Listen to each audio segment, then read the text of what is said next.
पूर्व आईएएस और जेडीयू नेता आरसीपी सिंह जेडीयू के राष्ट्रीय अध्यक्ष बनते ही अपने तेवर दिखाने उन्होंने शुरू कर दिए हैं। अध्यक्ष पद संभालते ही उन्होंने इशारों में बीजेपी पर कड़ा तंज कसा है, जिससे अब प्रदेश की राजनीति में हलचल मच गया है।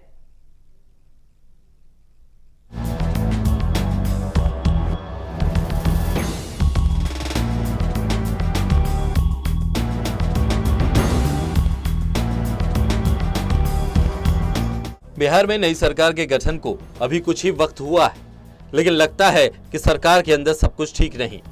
जेडीयू नेताओं की तरफ से जिस तरह से बयानबाजी की जा रही है, उससे तो ये साफ नजर आ रहा है कि नई सरकार में जिस तरह का उत्साह और गर्माहट दिखनी चाहिए थी, वैसी नहीं दिख रही है।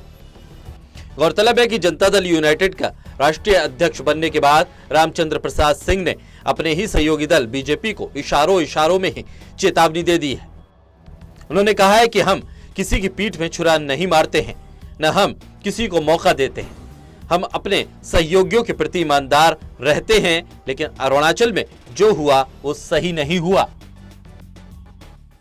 देखिए, हम लोग जो है, हमारे नेता जो है, बिल्कुल जिसको कहते हैं हम लोग, पूरा जो हमारा एजेंडा होता है वो हमारा पॉजिटिव एजेंडा रहता है और उसी के साथ हम लोग काम करते हैं।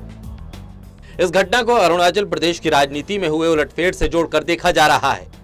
अरुणाचल में जेडीयू के 7 विधायक थे और वो वहां पर दूसरे सबसे बड़े दल के तौर पर थे, लेकिन बीते दिन हुई राजनीतिक उलटफेर में जेडीयू के 7 में से 6 विधायक बीजेपी में शामिल हो गए, जिससे प्रदेश के जेडीयू बेहद कमजोर हो गई है। इसका दुख नीतीश कुमार के चेहरे पर साफ तौर पर देखा जा सकता है। आरसीपी सिंह यही नहीं रुके। उन्होंने पार्टी की राष्ट्रीय कार्यकारिणी की बैठक में कहा कि हम अपने नेता और प्रदेश के मुख्यमंत्री नीतीश कुमार के खिलाफ एक भी शब्द बर्दाश्त नहीं करेंगे। अरुणाचल में हुए घटनाक्रम के बाद अब जेडीयू बीजेपी को ईमानदारी का पाठ सिखा रही है।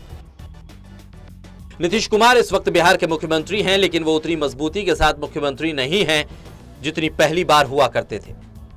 इस बात को आप इसी से समझ सकते हैं कि बिहार विधानसभा चुनाव में मिली जीत के बाद अपने आप को बड़े भाई की भूमिका में बताने वाली जेडीयू की सीटें बीजेपी से कम हैं। इसके बावजूद नीतीश कुमार मुख्यमंत्री तो बने, लेकिन बीजेपी ने प्रदेश में 2-2 उप मुख्यमंत्री बना दिए।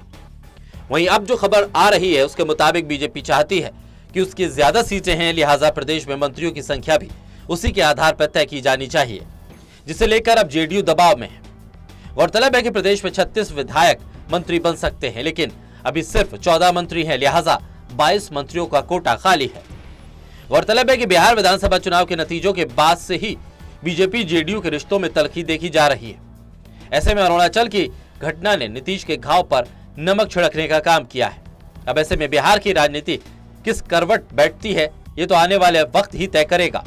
वैसे बिहार में मुख्य विपक्षी दल आरजेडी बिहार के इस घटनाक्रम पर नजर बनाए हुए है और मौके की तलाश में है। Special desk, total news.